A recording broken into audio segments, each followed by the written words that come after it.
You know, a lot of people eating some fruits and never know how actually they are growing. Like for example, for me, I always thought that the snake fruit is always growing somewhere. It's like a root, because every time when you buy, it's like with the sand and that stuff.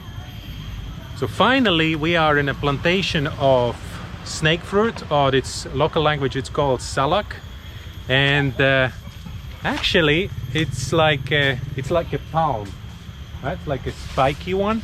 This is the palm, and that's how it's growing. It's not in the ground at all, it's actually above the ground. And all this is gula salak, which it means it's really sweet one. There's a different, around 30 different types of salak, and this one is a favorite of lovers salak.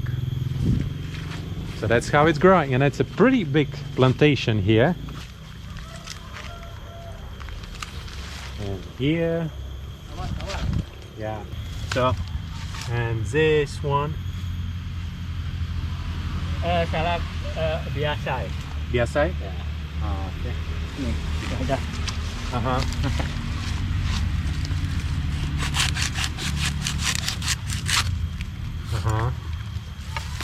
Okay. So this one is a big one. Yeah. Terima kasih, Pak. Yeah. Good to know, right? It's really good to know what to eat and how it's growing. And it's need a lot of water, so that's why you saw there is a lot of watering around that palms, because it's need really wet place to grow.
Plan to hike Agung again, climb Agung. Just so I would like to find another trail which starts from Pura Pasar Agung Selat. So that's why we came here.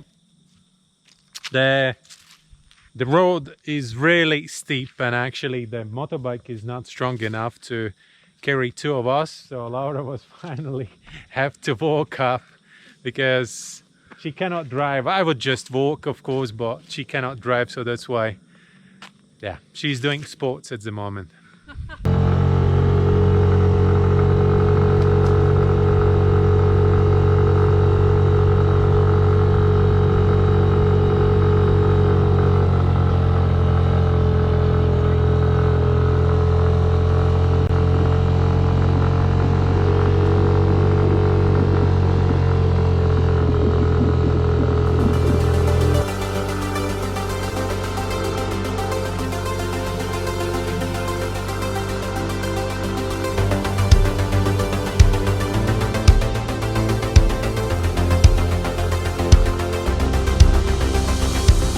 I arrived at the place where is the highest temple in Bali.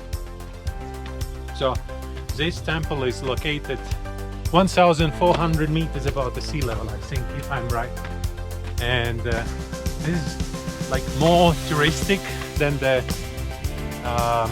Pura Pasar Agung Sibatan.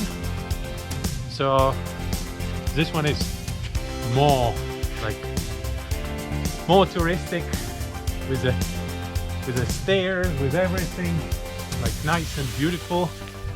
And so this is the shortest trail to the summit of Mount Agung.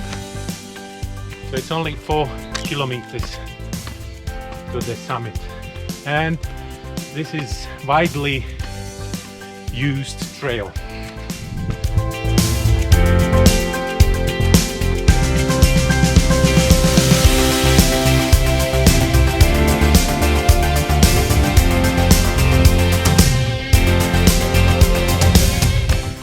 It's a little bit foggy up here, so I cannot really see anything. It's supposed to be like a beautiful view, pine tree forest, and somewhere here is a trail up to the summit.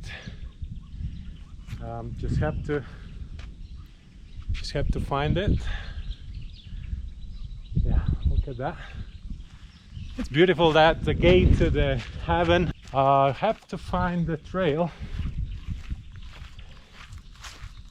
It's supposed to be probably somewhere here,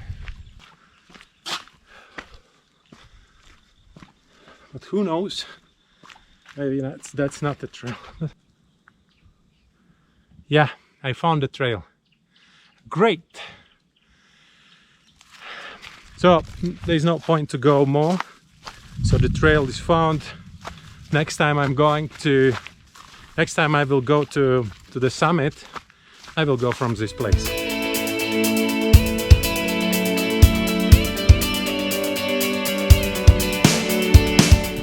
That's how it looks like from here.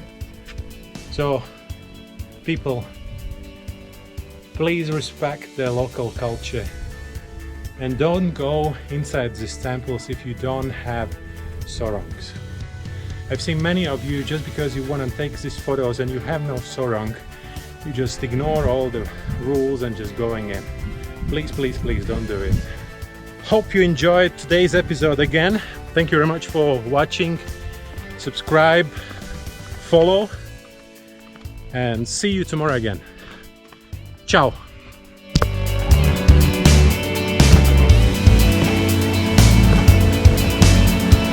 It's the beginning of durian season here in Bali.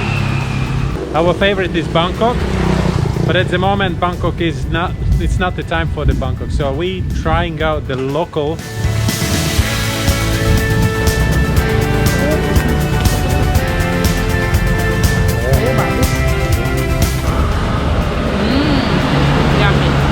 Yummy? Very yummy. You know, like people say it smells really bad. For me, it doesn't smell as bad at all. It's really sweet. Very good. Anyway, it's very sweet and creamy.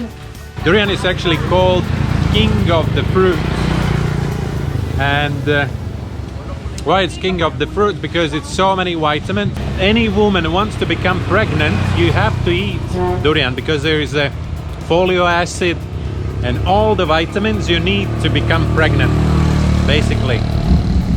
So better you start eating durian. It's not that smelly actually, if you're comparing different types of the durians. I remember I was in Thailand and it was really, really smelly one. But probably it's not smelly anymore for me at the moment. But definitely Bali durians are not really smelly.